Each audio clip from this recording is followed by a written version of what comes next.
So I have reason number 4,312 why identity politics are ultimately shallow. House Republicans have doubled the number of female candidates they have recruited to run for congressional seats this year as they seek to hold their majority and counter accusations of a gender gap with Democrats. There are 103 Republican women, including incumbents, running for House seats this election, up from 48 in the previous election cycle, according to the Center for American Women and Politics at Rutgers University. The recruitments could be crucial in a year where the majority is likely to be decided in suburban swing districts, where college-educated women and independent voters form a crucial voting bloc. Democrats have been busy attracting candidates in those districts, too, as the Me Too movement and fear surrounding President Trump's policies energizes the left.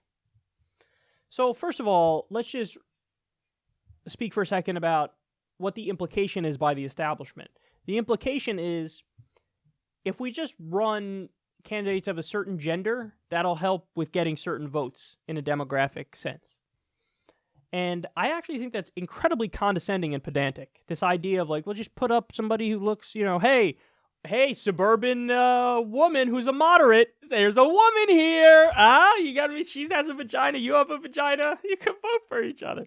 In fact, I actually think that's kind of sexist to just assume like, oh, it's a woman, so the woman who's a swing vote that we need is going to vote more likely to vote for just a woman, so just put any woman will do, just put a woman up.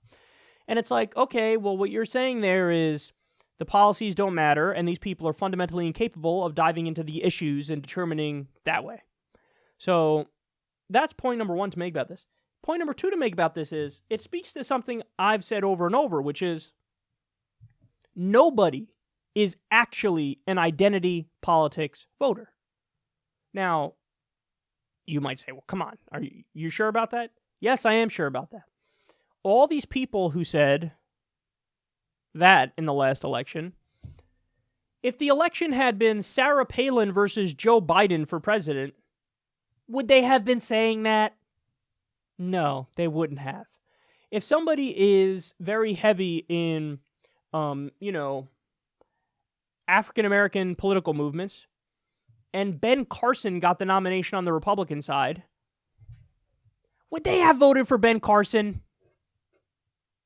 Yeah, no, they wouldn't have.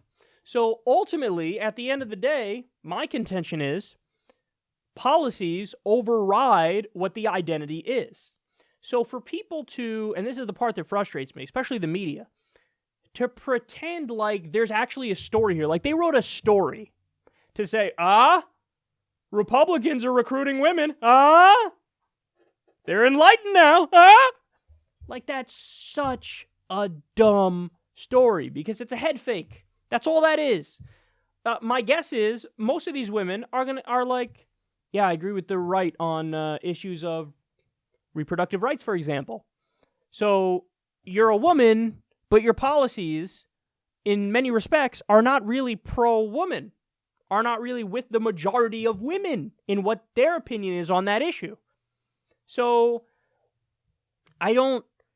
it's such a clear, like, surface level thing, but it's portrayed in the media as like, finally the right is getting serious on women's issues. No, it's not.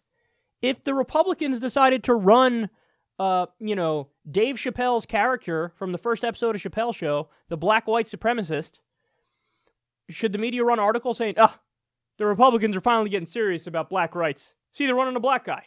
Sure, he's in the Klan, but they're running a black guy. So the analysis has to be more than just what genitals do they have. So listen, at the end of the day, and everybody already knows this about me, but I'll reiterate it, I'll vote for, I don't give a shit what your arbitrary characteristics are. I'll vote for you if you're for the right policies. You can be black, you can be white, you can be Hispanic, you can be Asian, you can be anything. You can be a woman, you can be a man, you can be transgender. You could have long hair, you could have short hair. You could have white eyes, you could have brown eyes, white eyes. You could have blue eyes. I don't care. And, that's the position that everybody should ultimately be striving for.